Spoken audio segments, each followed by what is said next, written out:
Hi, and welcome to EnviroCentre's Green Room. Meet the people on the front lines of climate action and find out what keeps them up at night.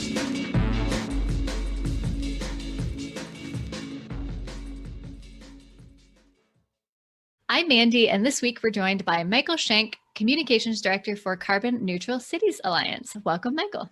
Thanks, Mandy. Thanks for having me. Thanks for coming. Would you like to introduce yourself to our listeners? Yes. Greetings, everyone. My name is Michael Shank.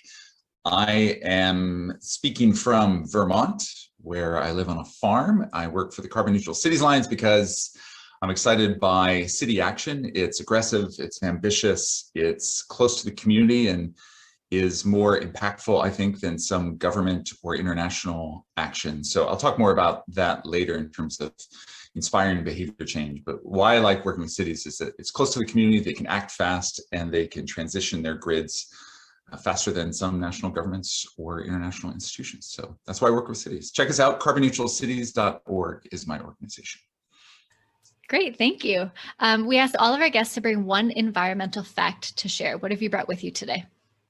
Yeah, so Lund University, some folks may have seen it before, but Lund University did a study on the most impactful personal choices you can make. And I want to caveat this with, there's a lot of discussion in social media and in the climate space about what should we do, systems change or behavior change. And I want to say very categorically that we need both systems change and behavior change. And that's why I work with cities who are trying to change their systems, their urban systems. So that's my day job. And I think we do need to also focus on behavior change because we as customers can send a very clear signal to industries that we want those industries to change behavior, whether it's big ag or big energy, you name it.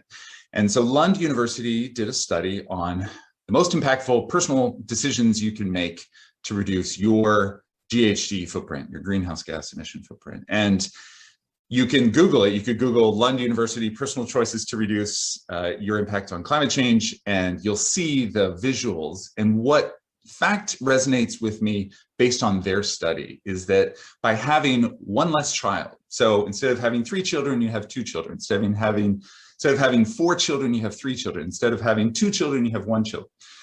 Having one less child is 30 times more impactful than the next personal decision you can make, whether it's living car-free, avoiding 1 round-trip transatlantic flight, buying green energy, eating plant-based diet. And I've been eating a plant-based diet for 20 plus years. And that is significantly less impactful than me having a smaller family. Now, I don't have kids, and this isn't about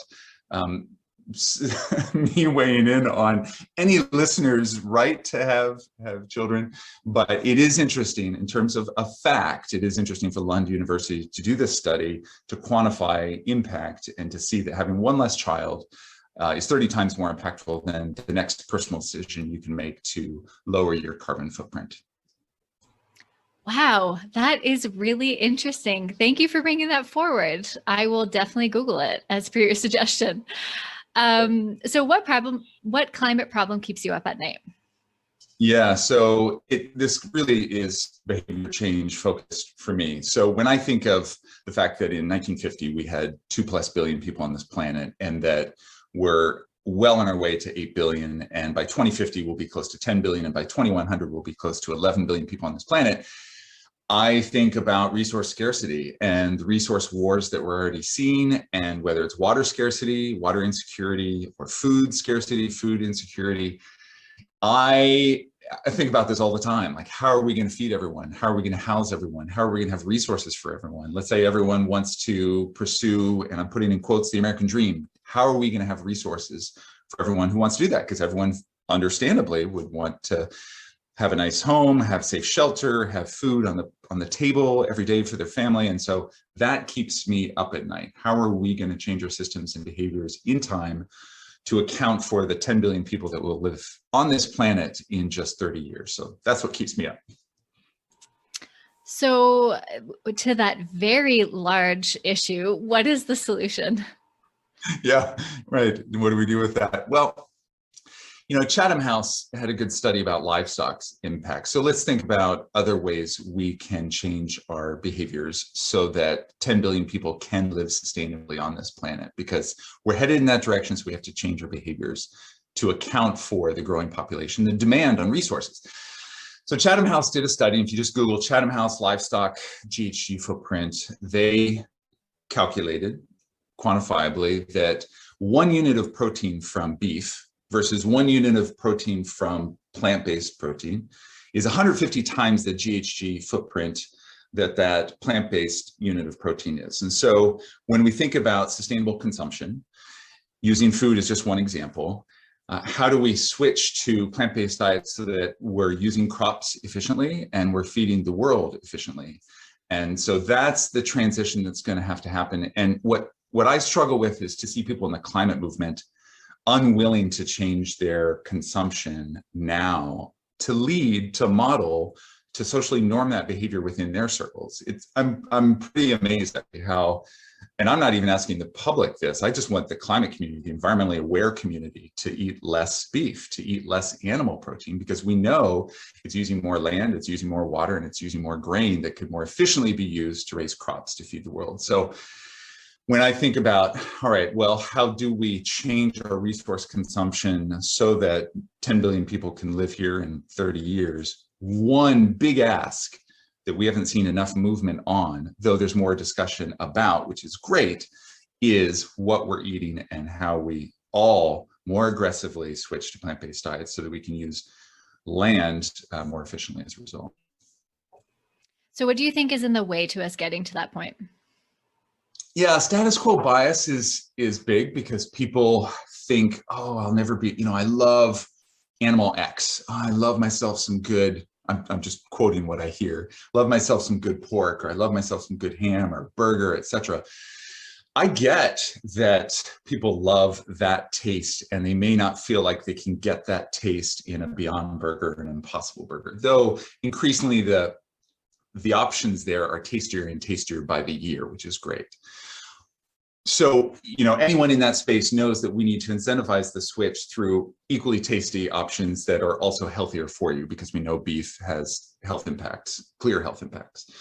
So people are being motivated to switch because it's a healthier, but increasingly we want them to switch because it's as tasty or more tasty to do so, because people have routined themselves into eating beef. And then there's also some identity associated with animal consumption too, in many countries, whether it's economic identity in terms of we've made it because now we're eating beef a lot, or in the United States, beef hamburgers, maybe there's some masculinity identity associated. No, I'm not going to eat tofu. I've definitely been told that. And as a big, strong white male, like, how do I use my privilege and identity to message on an issue that has a lot of stigma associated with it, plant-based diets or vegetarianism or veganism and things like that. So there is a slow shift, but it's not happening fast enough. And part of that's people just are reluctant for a variety of reasons to change behavior. Now, one benefit of social norming, the more influencers we see going vegan, and certainly, we see a lot of Ultimate Fighters, and there's a lot of movies coming out, Game Changers, which Governor Schwarzenegger produced, I think, which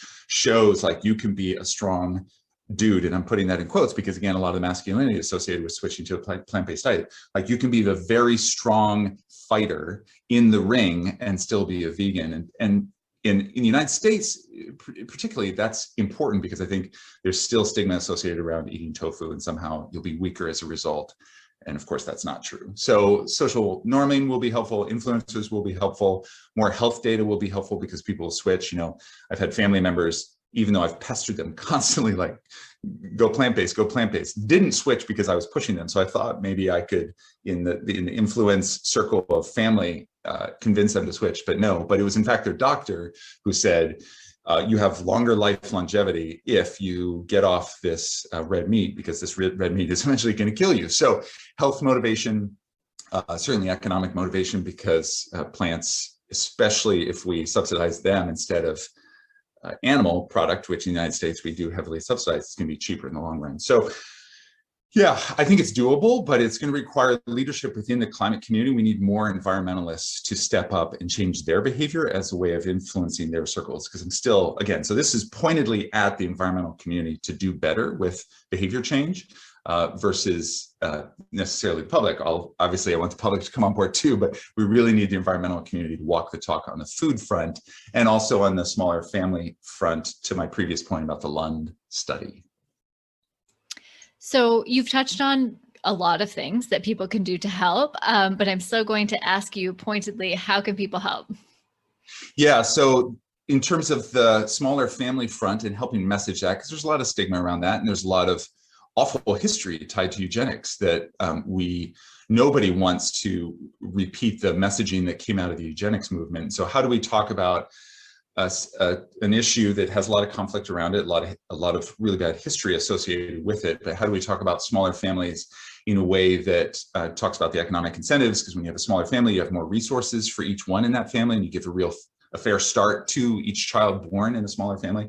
So the Fair Start movement, so if you go to fairstartmovement.org, check out some of their resources and some of their talking points. We've done some work with them over the years, so feel free to check that out, because what we need in that space is more conversation about reproductive justice and the rights there, but also the benefits of smaller families in terms of the resources afforded each child. So I encourage folks to check that out. And then on the food front, folks probably already have their go-to data source, but World Resources Institute does a lot of work around shifting diets and has a lot of good resources in terms of the data, but also talking about it, helping change behavior when it comes to plant-based diets and how to talk about it with friends, family, communities, etc. So a lot of these, whether it's food or family planning, there's a lot of personal attachment to it. And it's hard to talk about it because you're like, don't touch, it's my right to eat what I want to eat. And that's true. Of course it's true. No one debates that.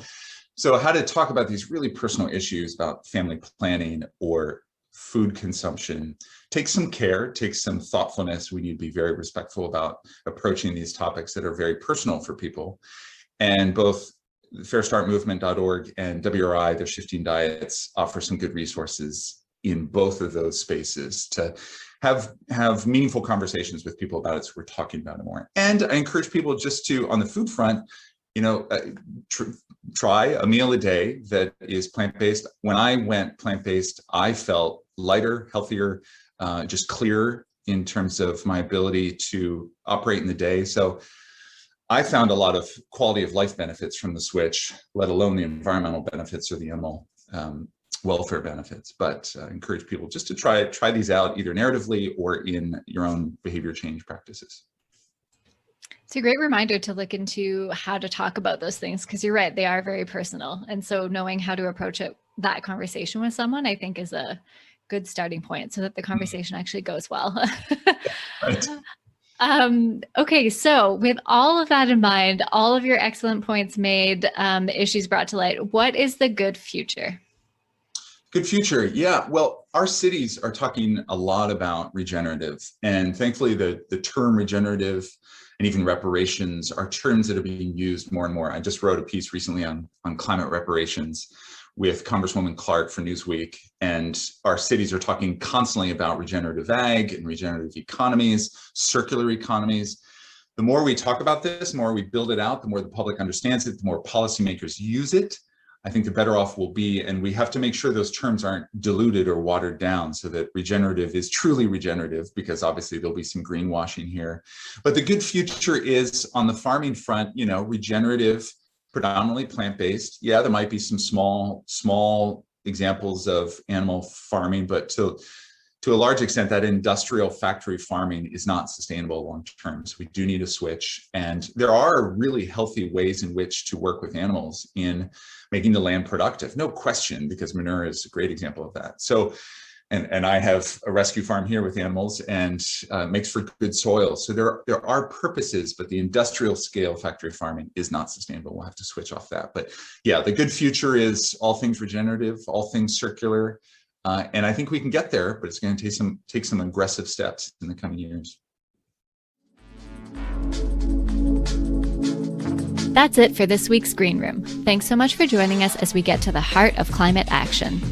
You can find out more about our work and sign up for our newsletter at EnviroCentre.ca. Follow us on your favorite podcast app or subscribe on YouTube. See you next time.